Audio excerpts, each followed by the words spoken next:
ब्रेकनंतर आपल्या सगळ्यांचं स्वागत। मस्साजोगच्या सरपंच पदाच्या पोटनिवडणुकीत अत्यंत धक्कादायक निकाल लागलाय। स्वरूपानंद देशमुख 92 मतांनी विजयी झालेत। प्रतिस्पर्धी उमेदवार अश्विनी देशमुख यांचा पराभव झालेला आहे।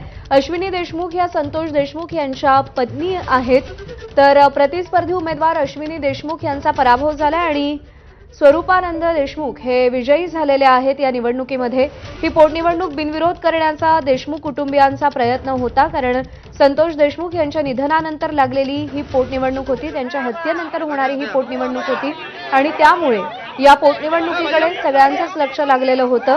तर मस्साजोगचे दिवंगत सरपंच संतोष देशमुख यांच्या पत्नीचा पराभव झालेला आहे।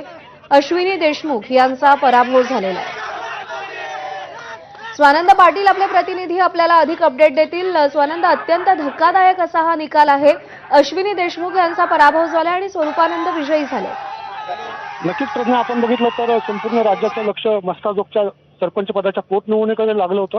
गेल्या 15 दिवसापासून जी प्रचाराची रणधुमाळी होती, काल मतदान झालं आणि आज निकाल लागला। पहिल्या, दुसऱ्या आणि तिसऱ्या फेरीत 3 फेरी या ठिकाणी पार पडल्या।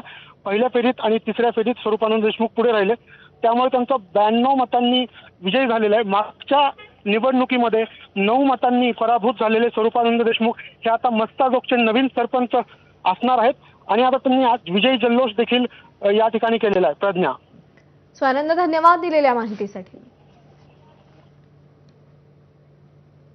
आणि